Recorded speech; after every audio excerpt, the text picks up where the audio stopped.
to the August 25th, 22 edition of CED Office Hour Live. This is a show put on by the Community and Economic Development Team of the Central State University Extension. And this is an opportunity to engage with organizations, communities, individuals, businesses, etc., to talk about the different resources that are available, different business development strategies, personal and professional development things, basically all things CED. So with that being said, I always start off with the definition of what community and economic development is. That is it's a big word, right? A big phrase like diversity, and it touches on everything. So systematically, it looks at CED, community economic development touches on how we live, work, play, thrive, and navigate through all of those spaces as a people. So on one end, it's the development of infrastructure, that's the economic side, whether it's buildings, whether it's affordable housing, highways, development of public spaces. On the people side, the other end of that spectrum, is workforce development initiatives, quality of life kind of things. And then the connector in the middle are the businesses and organizations that connect all of that, right? And so today, we have some of those organizations that are connectors that we're going to be talking about today. And as CED professionals, what we do is we look at that whole systematic view, like from an Eagles point of view, we look at the whole system and say, based on our skill set, based on the resources that we have available and our bandwidth, what part of that system can we make change? And so Eric Ambrose and I are we are the CED team at Central State University. And today we will be focusing our conversation on development of non-traditional talent pools and the supports for your business. And we're going to take a kind of non-traditional look at some of those things, right? It's more than just posting the job opportunity on a website, right? There are different things that go into workforce. And once you build up your talent pool, your workforce, they need supports so that they can be more productive for you. So these are some of the things that we're going to be focusing our discussion on today. And with us today, we have Quinn Howard and Jamie G. Jamie is the manager and Quinn is the program coordinator both of them are at the Montgomery County Office of Reentry. And we partner and collaborate with them. And as much as I can, I'm up there like, what do you need? And in addition, we also have Melanie Bryant, and she's the minority and small business advocate for the Ohio Bureau of Workers' Comp. And then we also will be joining us will be Lynette Stevens for the Ohio Department of Transportation a little bit later. So with that being said, I know I can talk, as everybody knows. So I'm going to turn it over to get started. And we're going to turn it over to you, Quinn and Jamie. Just kind of introduce what the Office of Reentry is. Feel free to talk about the entrepreneurship endeavors and initiatives that you all have. I think that is very unique and it needs to be a best common practice among all of the offices of reentry. And then talk about some of your workforce development initiatives, training, and as I keep saying, and also, and then I'll stop after this, the kind of supports that you give to the businesses who hire the clients that you work with, because in essence, that really is an employee assistance type of program, right? So I'll turn it over to you guys to get us started. All right, Quinn, if you could go first and talk about the academy, and I'll take I'll talk about Reach. Sure. Good afternoon, and thank you for having me. My name is Quinn Howard, Program Coordinator with the Office of Reentry, and we have a unique program at the Office of Reentry, and it is our Reentry Career Alliance Academy. Let me take a step back. Our office, the Office of Reentry, we service men and women who are returning back to the community from the justice system. that have folks who have committed um, felonies primarily, and also some high level misdemeanors that are causing barriers and challenges for successful reentry. And reentry is not just necessarily going to prison, but if you go in front of a judge, you committed a crime, go in front of a judge and you get sentenced, and then that's causing you some barriers as far as employment and making connection to other resources as well. Um, as I stated, we primarily service our participants uh, through our Reentry Career Alliance Academy program. That program is 4 weeks. It is Tuesday, Wednesday, and Thursday from 9 to 2:30, 3 workshops per day. We have 9 cohorts per year.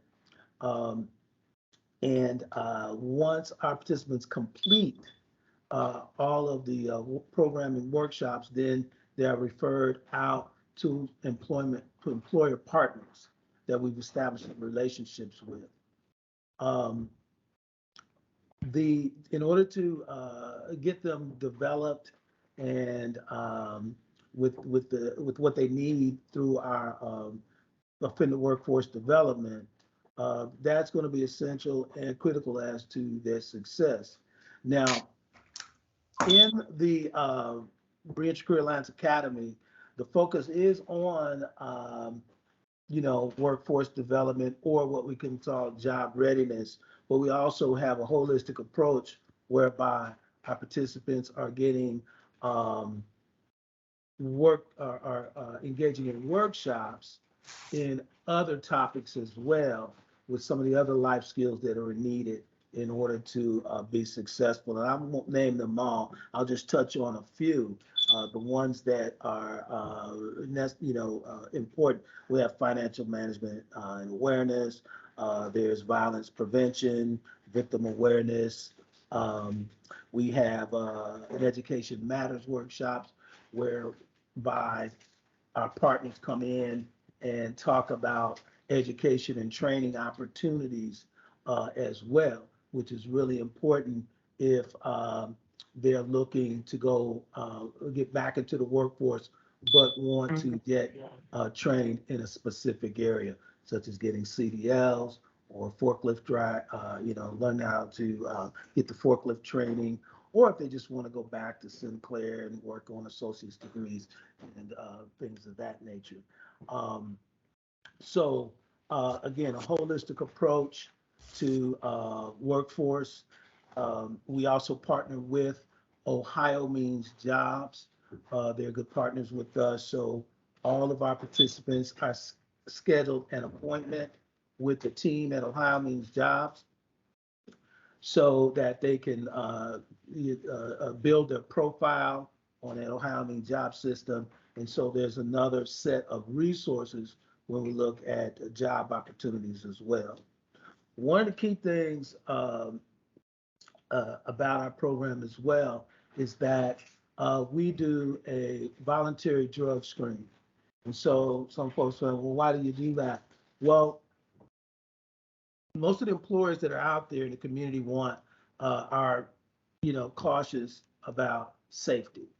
And so we want to make sure that when we're referring someone, that person is drug free and that they're safe. We don't want folks operating machines, driving forklifts, and other types of equipment, or managing other types of equipment and cause any types of accidents and or injuries to themselves and or others. So that's really important. So so we do drug screen, and then once they are able to submit a satisfactory or what's considered a negative drug screen, then we make a referral. Now, keep in mind, that does not supersede the employer's onboarding processes. So even though they test satisfactory with us, we let them know when they get to the employer, that employer is still going to have some onboarding processes in place, And by no means does our drug screen supersede that. So you still have to go through those processes as well. I must say that we do have around the 90, I'd say around the 93, 4% satisfactory drug screening. So majority of our folks come and they're doing the right thing and they're testing clean. So we really appreciate that. We provide our participants through workshops to get their resumes, making sure that those things are in place. But prior to that, getting to that point, we're going to talk to them about looking at their skill sets and abilities as it relates to the openings that employers have, but also maybe looking at some type of direction that they may want to go in as far as a career is concerned. So we go through a lot of those different things during the workshop. When we get the resumes together, we have what's called a letter of explanation, which is just there as a buffer to accompany the applicant when they're speaking with a potential employer. Of course, we don't have them just send those out just to any employer blindly. It's used as an extra tool to have when they have to explain about their background, and making sure that we keep that positive. We don't go into a lot of the intricate details. We want to, first of all, be honest, be positive, but talk about the things that the potential that the candidate is doing well, skills that they've acquired, and some programmings and stuff that they've done. So we have worked with several employers throughout the community who share and express their satisfaction of hiring folks with backgrounds, who some of our folks have gotten on jobs and are still on these jobs, even at, we're talking 7, 8 years later since we started the Career Alliance Academy, and have actually moved up in with responsibilities and positions at these employers as well. So we pride ourselves with that, and and employers, it's just a matter of them. They're giving folks an opportunity, and they're a lot of times they're looking beyond the offense and looking at skill sets and giving folks a second chance. And they're pretty pleased. Retention rate is good, and also productivity, which is those are the things that are very important. And I'm going to say this, and because I think it's very important, because a lot of the fears that most employees have are just that. There's from my research and studies and doing this work, haven't found any information that validates a lot of the fears that the employers have. Because our participants, returning citizens, aren't going on jobs and causing any problems. They're not stealing and doing all those things, or having any types of confrontations that are it's based on the fears that most employers have. So I just want to throw that out there, because a lot of times that's what's holding a lot of folks back, because employers have some fears, and I understand that they have to mitigate risk, but a lot of what they're concerned about, there's no data to substantiate. Right. It's a lot about past perceptions manifested, right? Correct, correct. And Yeah, so, what else do we do? Well, we invite all employers that are partners, if they're able to come out to our graduation. We have a graduation, of which we had one today, down at the county admin building at 9 o'clock. So we have 3 more cohorts this year, September, October, November. So we invite you to come out. And we'll make sure we get that information to you through Amber, and so we can have you come out and join us and celebrate with us at the Richard Career Lines Academy. So I hope that I had enough information for you there. I know it was a lot. I'm trying to condense in just a few minutes, and I'm not really sure how much time I had. So Amber, I'm gonna pass it over to Miss G. You And you let did her good. I You did did good. good. You Okay. did good, Right. All Quinn. right. Good. But I you have know to we're be gonna circle careful. back to you. So okay. Okay. So Good. Good. All right. I'm gonna pass it over to Miss G. Okay, and thanks for the baton, Quinn. You did a fabulous job. As the manager of the Montgomery County Office of Reentry, our mission has been over the years to provide programs and services that minimize barriers to reentry and promote a reduction in recidivism. When we started in this business back in 2008, we were looking at 43% of the individuals that were returning from the Ohio Department of Rehabilitation and Correction returning within 3 years, 43% of those individuals. And upon the community-wide task force being developed and the blueprint for reducing recidivism in Montgomery County in 2010, and the opening of our office, which was one of the 17 priority recommendations, we were we worked our way down in reduction of that recidivism rate in Montgomery County to as low as 27.1%.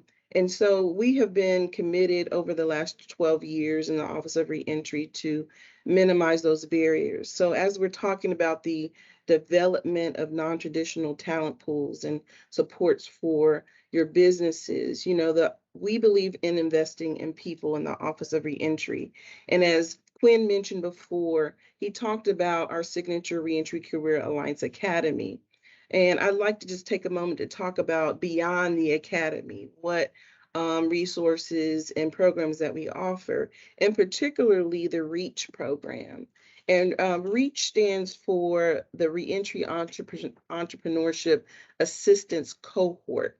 So the REACH program is really about a training program that's designed to provide technical assistance to returning citizens who have an interest in starting their own business.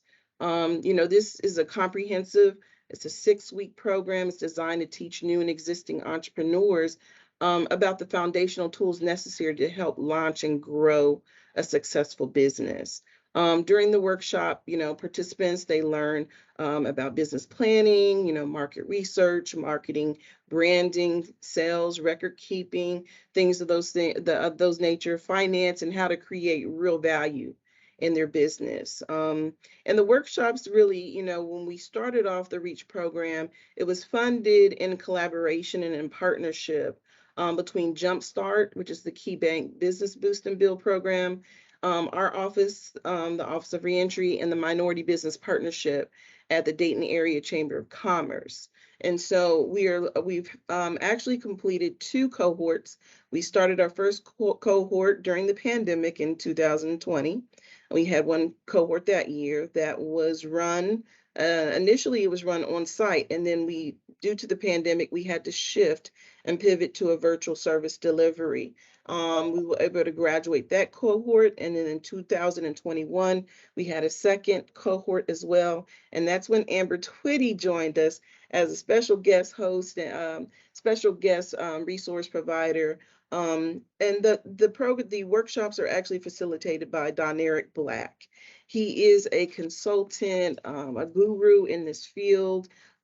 He is a really fabulous facilitator that helped the individuals that they graduated from the academy experience, and now they're really looking forward to just hitting the ground running with their business. What he helps them do is to really slow down and think through that process through those 6 workshops and incrementally helping them understand how to transform obstacles and opportunities for their businesses, not only for their personal lives in doing so and starting a business, but also for their businesses. And so I have found joy and seeing that, you know, at the end of those 6 weeks, there is a pitch competition that is we develop and create for those individuals that are go through the program, through that 6 week program. And there, when you hear those pitch, you know, presentations, and at the end of them, and see the look on the faces of those that you know, have put in the work, you know, have invested their time, their personal time and volunteering to receive this information to help improve their quality of life, it is very rewarding, extremely rewarding. You know, in the Office of Reentry, our philosophy, we call it the AAA philosophy. It's about action, alliance, and accountability. And so as they go through this program, we, you know, request that they adopt that philosophy as well. And as they go through and they finish the pitch competition, many prizes that fund, actually monetary prizes, that individuals can receive as a result of that pitch competition. But the experience itself um, is a real experience that really helps to improve the lives of the citizens that we serve. Just the last cohort, I think we, you know, were helpful in building the company called the Innovative Vision League, and he called it the Ivy League. Jeff Carson, the founder of that program, of that business.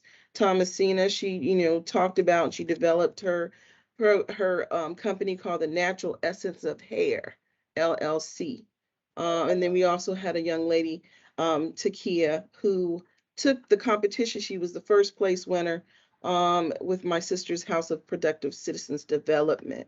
And so when we look at some of the opportunities that are being provided through this partnership, I think it's very fitting to know that, you know, as we pour into the lives of those that we are not the non-traditional pool, those individuals that have been incarcerated. Many this morning as we graduated, we had a young man professed that, you know, I went in at 18 and I didn't come out of the prison until I was 40 years old. You know, when you start hearing those stories about lengthy times of incarceration, that is an untapped pool and an untapped market. There are so many skills and abilities, and not only that, the stick-to-itiveness and sacrifice, also the perseverance that they have sustained by having gone through their experiences. And so what we do in the academy and beyond the academy in the REACH program is really to help transform those obstacles into opportunities for those that we share in service. So we thank the CED program from Central State being a part of our last REACH program. And we're looking forward to a third cohort that we're planning for this year, the end of this year. But we're looking at a new sponsor, which we hope we'll be able to share with you in the near future. So thank you very much. And I like to just piggyback on your comments regarding the REACH program, especially when you're talking about accountability, right? Because some of the participants, when I talk about they had to go through hoops, um, lack of access to transportation, just lack of access to reliable internet, right? But they didn't give up and they said, being accountable for their commitment, right? They said, what do I need to do to make sure that I'm online at this time? One lady was sitting in a restaurant and she had somebody else's earbuds because she wasn't going to miss class, right? Just thinking we had all that kind of accountability across all of our programs. But I just want to point out that despite all that, she finished. She finished strong. All of those participants after the pitch got more one-on-one time with Deneric, and so they started working on their growth plan. So it didn't stop with the pitch, right?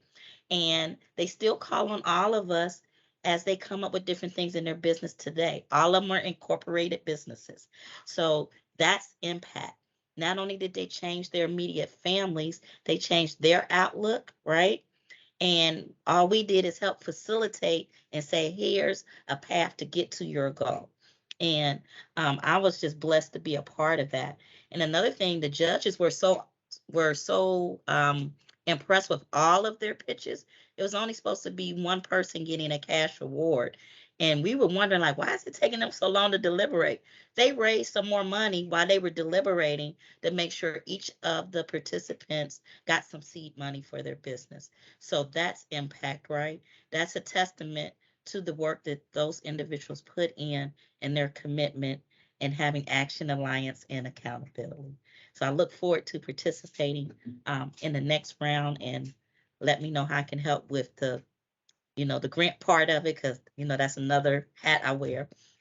Um, so just let me know however I can help, and I look forward to participating in that. Now we're going to turn it over. First of all, are there any general questions um, right now? I know, Eric, you had a question. Um, you were Yeah, talking about is, huh? no, go ahead. I'm going to Oh, address that to yep, the rest of the group as well, yep. because that Eric had a very good question, and he has a very research or resources for employers that may be looking to hire. And so to answer that, and I typed it in the chat, but I know. employers can take advantage of some federal tax incentives. It's up to the employer to, when they look to hire, bring someone on, the employer has to go on the federal website and do the work to complete those when they're looking to get those incentives. Also, some federal bonding, which provides them extra blanket of insurance for hiring someone with a background. Also, one of the good things that that employers can take advantage of, or if they're let me say it this way. So we have what we call a certificate of qualification for employment, and what that is a tool that is an alternative to record sealing. Uh, a good number of our folks that come through the program, because of the nature of the offenses, cannot get those sealed. So Ohio Department of Corrections and the state of Ohio um, put together this certificate of qualification for employment. And so, just not to belabor me explaining it, it basically provides an immunity to an employer if they decide to hire someone with a background that normally would be restricted in that career path or career field or licensure or so forth. So, example, if there's someone's wanting to work at the hospital, this candidate is very good. They've gone through the academy. We know they're going to be good and polished when they get to that interview, and the employer may really want to hire him, but says, hey, you know what? Ohio Revised Codes restricts me from hiring you. I really like you. I really want to hire you. And so the candidate can say, hey, guess what? I've got this certificate. And the employer says, what's that? Well, if you decide to hire me and God forbid something happens, guess what? You won't be held liable for any negligent hiring. As long as that candidate has that certificate, and the employer hires them, God forbid something happens. We don't think that there will. Anything will happen, but if it does, the employer is protected. And that's in a nutshell what that certificate does. And it breaks down some of the barriers to get that candidate through and on to a job. So if that helps you out there, Eric, and the rest of the folks there, good incentive. And Yeah, and thank another you. thing with that is that on the business side, the insurance company for that business insurance can't increase their rates for hiring what traditionally was considered a risky employee. So the system was set up where if I hired an ex-offender, then my insurance is going to go up. If someone gets mad, they can sue me, and that CQE is one of the ways to get rid of those barriers. And it made a business case for hiring, not just a moral case. So those are very important. Okay, so now we're going to switch gears a little bit. And Lynette, I'd like for you to turn on your camera if possible. Lynette Stevens is the administrator for outreach at the Ohio Department of Transportation, commonly known as as ODOT, and she will be talking about some of her programs. So, Lynette, you have to unmute yourself.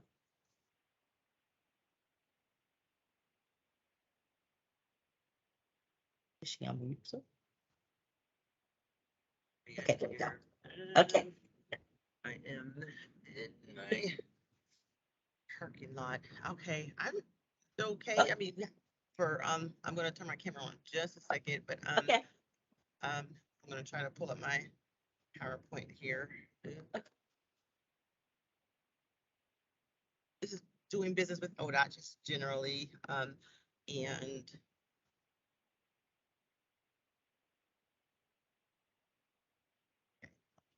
Okay, we can see it.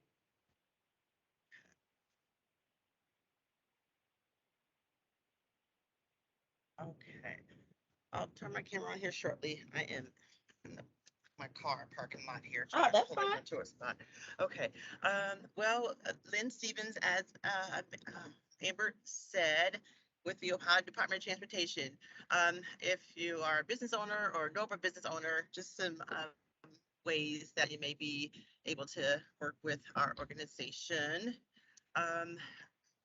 The ODOT, we are responsible for maintaining the state's infrastructure, our highways, the bridges, drainage systems, and lighting, et cetera. Anything that deals with the highways, we're responsible for maintaining.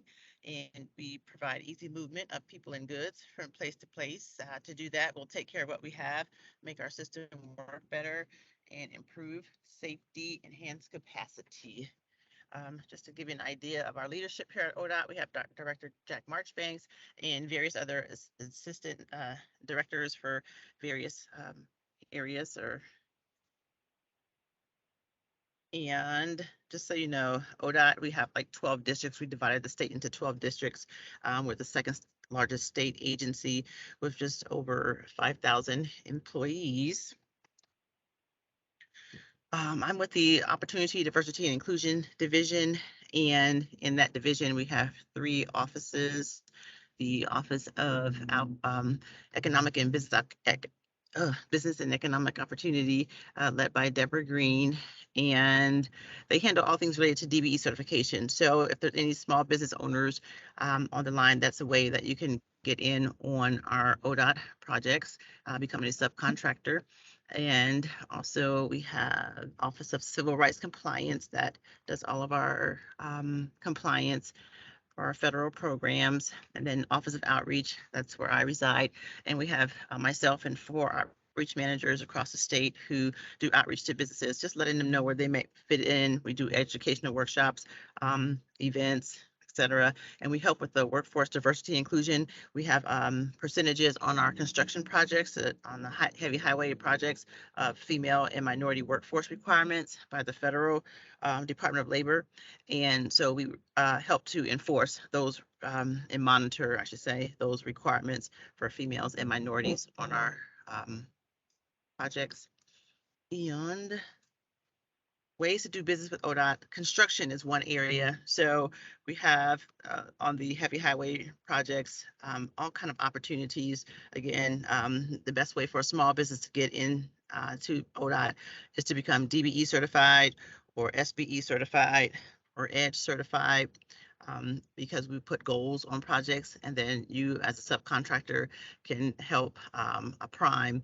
They can hire you to do work and to help fulfill these goals. Disadvantaged business enterprise for DBE, small business enterprise for SBE, and EDGE, that's our state designation, encouraging diversity, growth, and equity goals. And that just says you can get on a job under our primes, and the requirement for all primes and subs is to be enrolled in the Ohio Bureau's Worker Compensation Drug-Free Safety Program or a comparable program approved by the BWC. And These are Melanie will be talking about oh, that program after you speak. oh, okay, cool, awesome. We have 57 work types. I think everyone will get a copy of this PowerPoint after today's presentation. So if you provide any of these services, please reach out and we can help you get started and becoming registered with ODOT and seeing how you can offer your services under a prime contractor on our projects. That's just information. Again, you'll get it in the PowerPoint on where to find the projects, and we can go over this one-on-one with anyone who wants to know. But our bid letting pamphlet is where you go to find the projects, and this is an example of how they look in the bid letting pamphlet, and it spells out each item of description that's going to be on that particular project, so you can see which area that you can offer, what service you can offer, and then you can reach out to a prime contractor.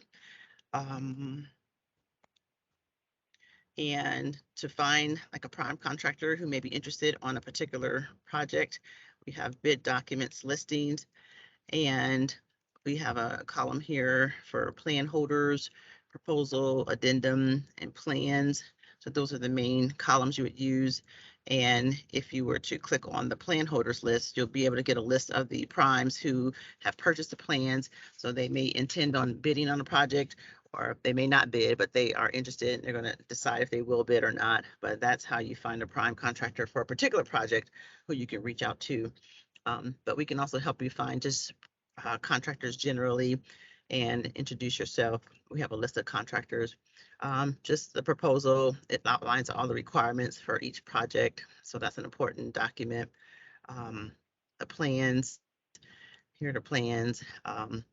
They can be lengthy. We have a class on reading of plans, and we can direct you to how to register for that. Upcoming projects, we have a listing and an overview, a 2-year look ahead as well too. So you can also do business as a construction company with our local public agencies. Those are like cities, counties, townships that have construction projects, and they have DBE goals on their projects too. So you could be a DBE on working for a local public agency as well. And just an example of some of the local projects. So this says Putnam County Engineer for bridge replacement, Allen County Engineer's Office, guardrail update and replace, bridge deck replacement. So just an example of some of the projects. So if you are a trucking company or know of a trucking company who's looking to see where they can fit in, definitely ODOT local led projects. We do a lot of hauling away of materials. So please get in touch if you are that type of company or know someone, have them reach out to us. The Sbe program is just a race and gender neutral program. These are projects under 2 million, and they're the same kind of projects that we have for our larger contractors, but they're just smaller. So still in the construction area of replacement of items like culvert, that's the drainage pipes underground, bridge repair, placement, geotechnical design, engineering, environmental consulting, but engineering too. So we have a place for construction and engineering companies. So, Lynette, I have a quick question for you. Okay. So when say construction companies, people who are bidding on work, and especially the smaller companies as well, when do they ever come to you for workforce needs, and what do you do when you get that kind of request? Well, our workforce will come through our unions. So all our projects, the prime contractors, they are signatory to the unions. So the prime contractors use the unions to hire on our projects. That's one way. So if you're a small business, you would still be like DBE certified to work on our projects. You may be contributing to the goal, but the employees for your business would count towards working on ODOT projects. So we'll get that participation credit for female and minority workforce. But it goes through the individual business owner who's registered as a DBE. As far as that, getting workforce or workers on our projects. We also have a second chance program through the Marysville Women's Prison right now, and Grafton Prison in Northwest Ohio, the Toledo area, where ex-offenders are hired onto ODOT, the entry-level positions of highway technician. So we have a partnership with Department of rehabilitation and corrections for that. And the prime contractors, they also hire through the unions, ex-offenders. So getting connected with the unions is the way that our office can help you connect with the unions so that you can express the interest in working on ODOT projects. And again, they do hire ex-offenders and those. Yeah, that's what we need to hear. So wanted to that was another reason why I had you on today, because I wanted to make sure that you connected with Jamie and with Quinn at the Montgomery County Office of Reentry, because they are very active in that space. And because you already have the relationships with a lot of those prime contractors, as well as, you know, the professional organizations that service the unions and non-union shops, that I think that would be a good conversation for you all to have, and they could be an added value to your contractors that you work with. Okay, awesome. Wonderful. And then we did have one question from Gordon Reed. He wanted to know about the projects, the ODOT projects that are under 50,000. Are set asides do set asides apply to those smaller projects? And then the second question is, will the infrastructure bill add any money to those smaller projects in rural Ohio? Wow, the infrastructure bill is going to provide funding for various areas.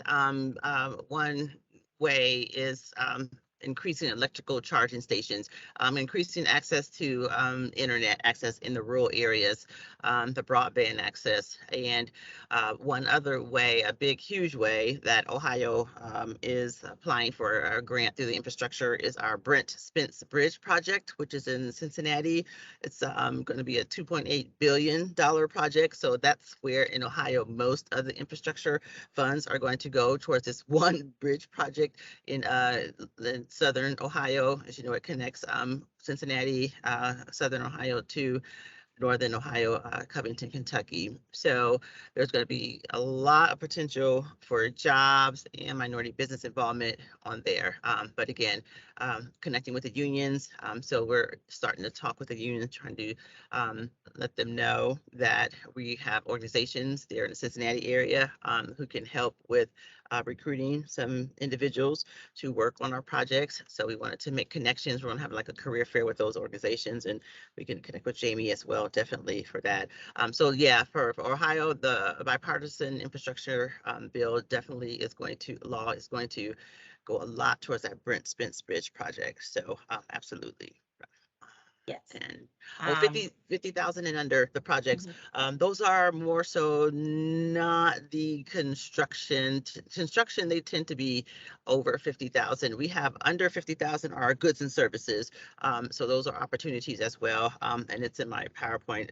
You guys will get a copy. And you can, it's just various goods and services that are under 50,000. We have a particular portal, our Ion Wave portal, where we list all those bid opportunities. So just going to that portal is one way where you can find out all of those opportunities. So okay, and then in a real quickly, for the certifications that Lynn referred to, those were for the business certifications, inclusion certifications.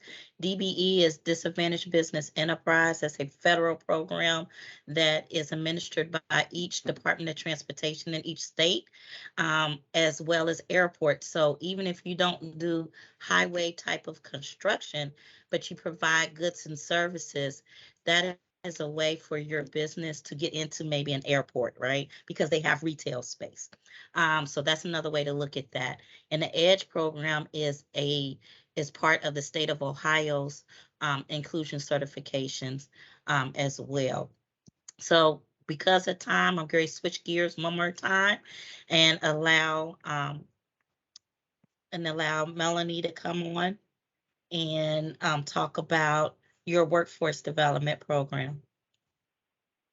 Thanks, Amber.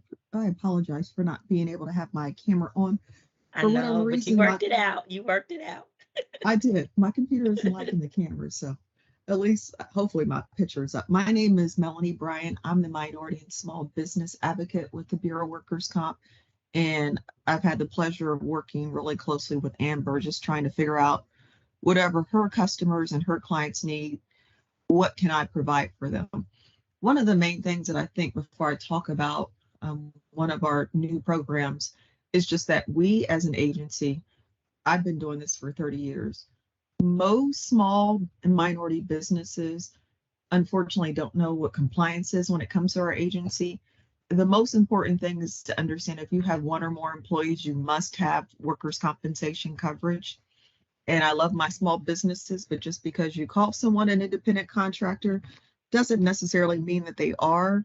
I say if it walks like a duck and it quacks like a duck, it is probably a duck, and they must be covered for workers' compensation purposes.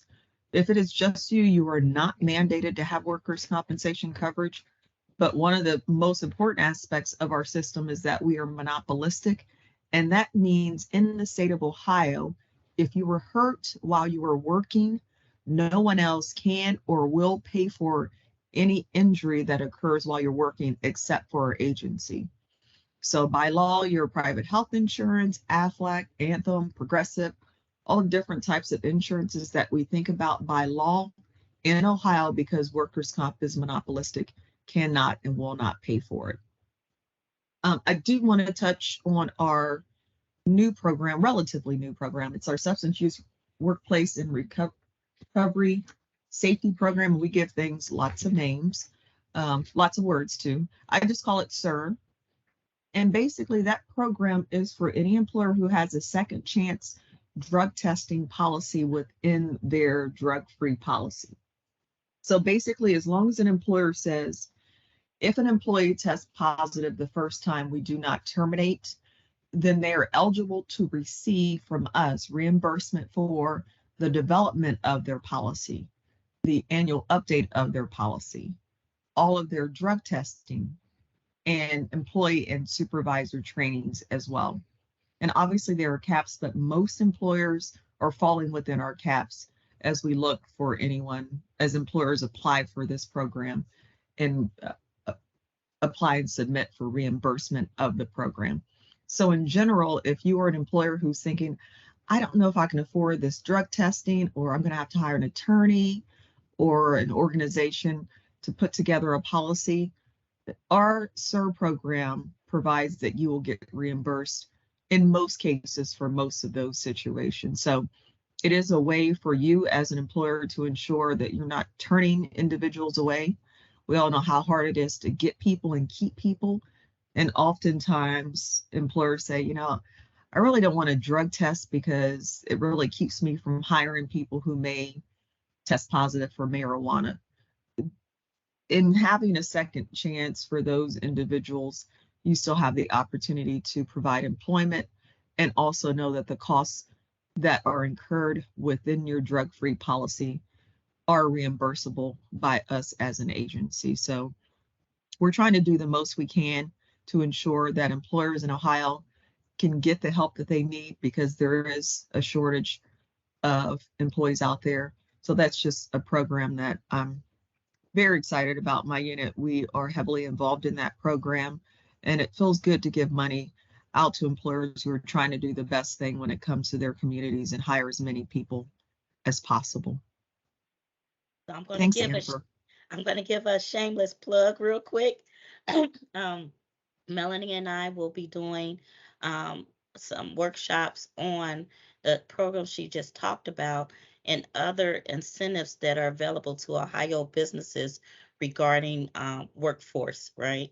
And so just want to let you know, if there's any businesses that you think would benefit, just reach out to me, inbox me or email me, and we can set up a time to present that information. And another thing that uh, Quinn had referred to earlier when he was talking about tax credits regarding workforce is the Workforce Opportunity Tax Credit. And so there's also the on-the-job training dollars that are through Jobs and Family Services. So those OJT dollars, on-the-job training dollars, help you as an employer to get some of the time that you invest in a new employee.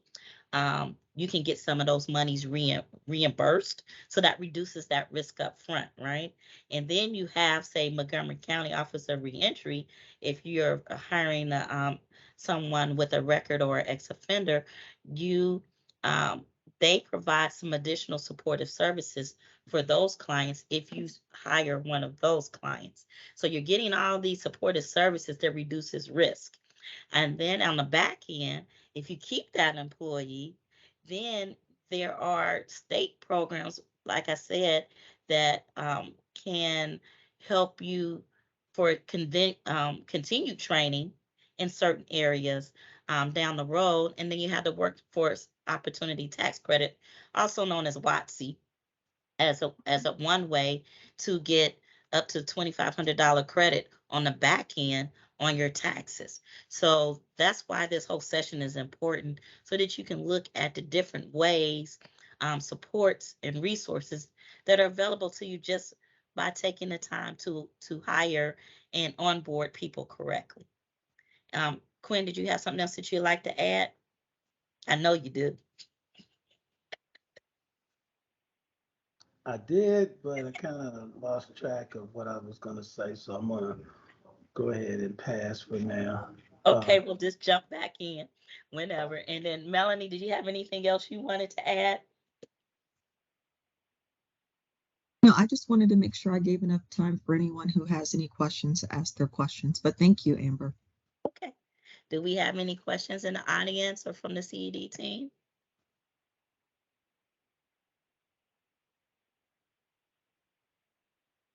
Well, I just had a question for Melanie.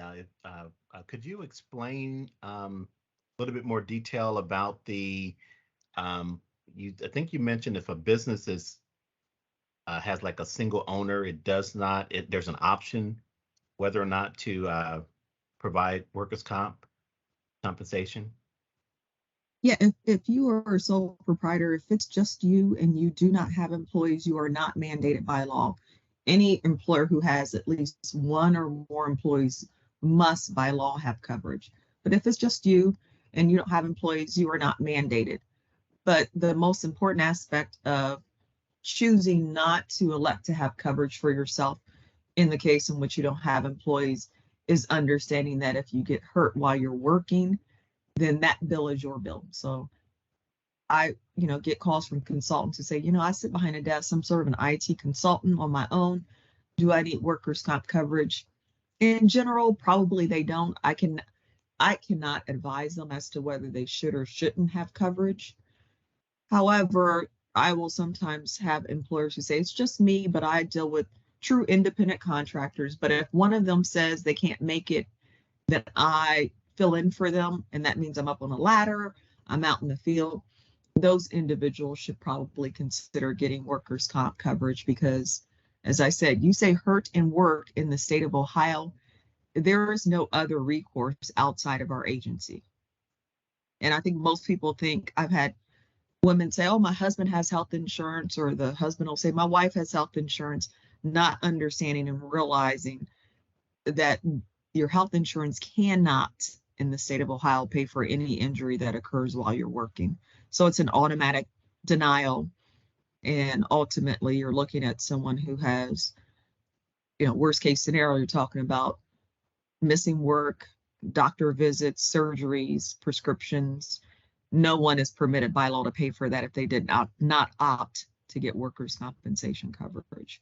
And it's when businesses call me and that's their situation, there's nothing I can do for them at that point. It's like having your house burned down today and then tomorrow saying, I want homeowners insurance. The same is true when it comes to workers' comp. Okay, thank you. And then there was a question in the chat from Eric. This is for everyone, is there a website employers can go to navigate these various tax breaks and training dollars, etc.? There is a website for Eric for each program, and a lot of them, it doesn't quite take you directly to the information that you really need. So I would just suggest that the businesses contact us so we know exactly where to point them in the right direction, or at least get them to a human, just because it can be It's like a squiggly line. It's all over the place. It's a lot. I remember what I was going to say now. Okay, go ahead. You're right Oh. on time. It's just a statement, but just know that a working community is a safe community. When we hire, when the business community hires returning citizens, we're also increasing public safety, and that's very important.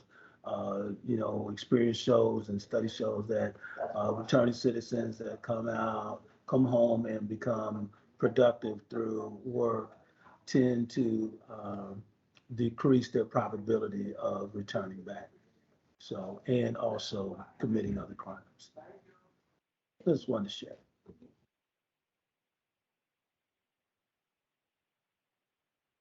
Okay, are there any extra comments or questions in the audience?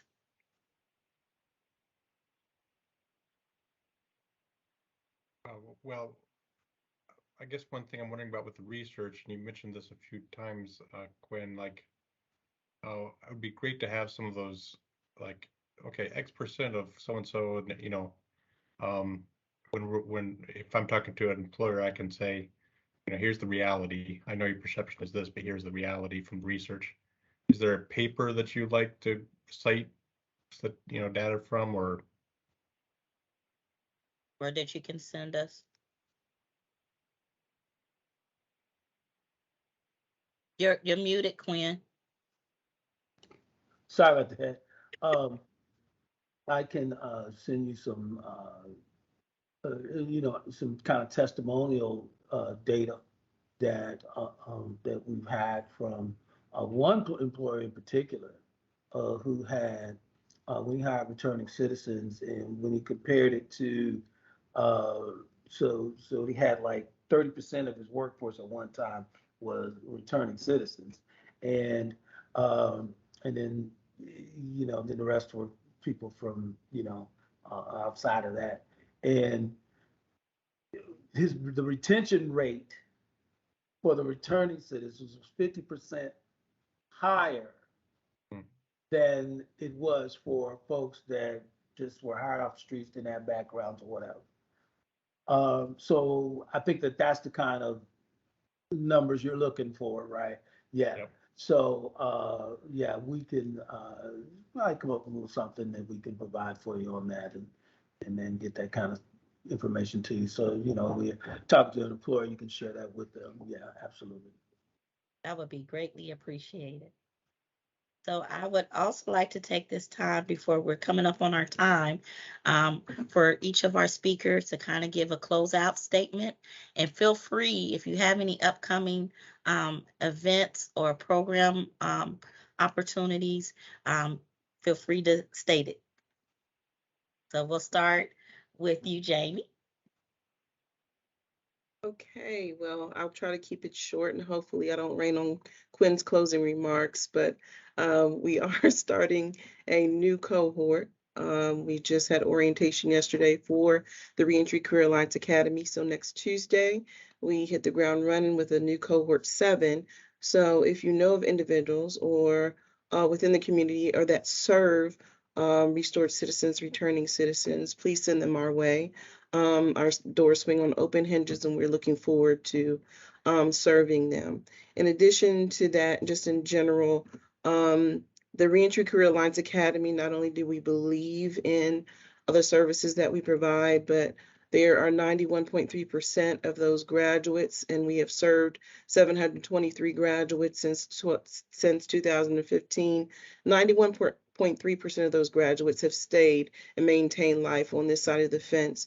And so for those that do engage, they have been very successful in maintaining what they need to do to improve, invest in their own quality of life by committing to their own success and staying connected to the office. So once they finish, we work beyond the academy, we support individuals, and we'll be able to help them through whatever challenges they may face, even employers that need our service to be able to help maybe with intervention or mentoring, things of that nature, we're willing to do that. So thank you very much for the opportunity to present today.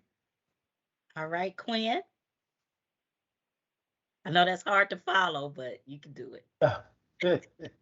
I thought I had already closed out earlier, but okay. For myself. Just know anybody interested, and I'll get this information. Well, you already know about it. Amber, our legal subcommittee will be conducting another CQE training.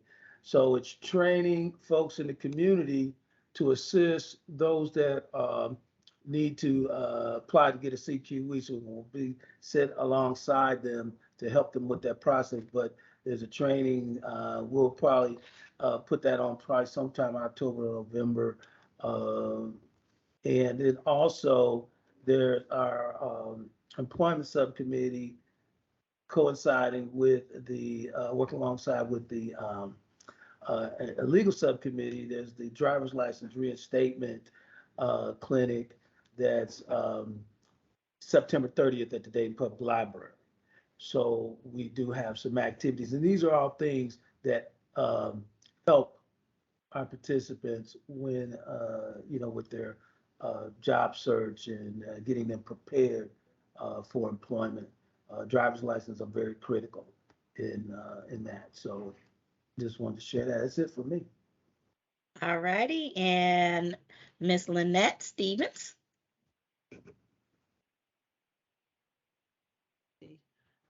Just feel free to reach out to us. I want to put this outreach map, if you want to take a snapshot, how to reach us, and we'll just be happy to help you in any way. And we do look forward to partnering with the Montgomery County Reentry Office on possible ways for your clients to become involved in our the big, large project, any of our ODOT projects. So thank you for your time. Thank you for the opportunity to be here. And okay, and Miss Melanie. Yeah, I put my information, my direct contact information in the chat. I think Amber knows me better than everybody on this call. I like for people just to bug me.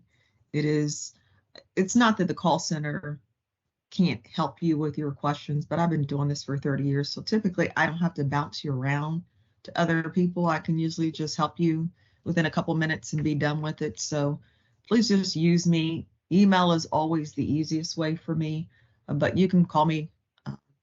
But yeah, use me. Make sure that, I am a resource that's available to you anytime you guys need it. All right, and Eric and Ambrose on my CED, part of the CED trifecta. I just wanted to just thank the our guests for showing up, appearing today, and sharing with us and the community the information about their organizations. I think it's a really worthwhile content, and we will get it. We will make it available online, and I think that it will be a resource that people use. Thank you. And Eric. Yeah, no, just say appreciation, such important work, and I love that quote. A working community is a safe community. I'm going to be carrying that forward, and the work that you all are doing to make that happen. I just really appreciate that. Thank you.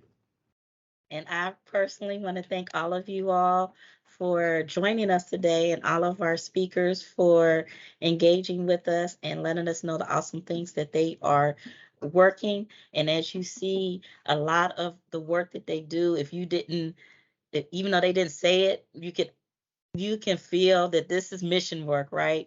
They are authentic about the things that they do to make our communities better. And I look forward to the opportunity to continue working with all of you all, as always. And I can't wait, Jamie, for us to get our brown bag series up and going. I ain't forgot. I still got our notes. But just thank you all. I know we ran a little over, so thank you for hanging in there with us. If you have any questions afterwards, everyone has my email. Feel free to email Eric, Ambrose, or I put our contact information in the chat. If you ever miss a series, we do this every Thursday at 2 p.m. and then we get it transferred over to our YouTube channel. So if you miss a segment, feel free to check out our YouTube channel. Feel free to share. Click like and share. Is that what all the influencers say? Click like and share. So click like and share and subscribe to our YouTube page as well. And like I said, if you have any questions that come up, just email me. We will make sure you get in contact with the right person and get your questions answered or addressed. And this will conclude this week's session of CED Office Hour Live, Development of Non-Traditional Talent Pools and Supports for Your Business. Thank you for joining us today.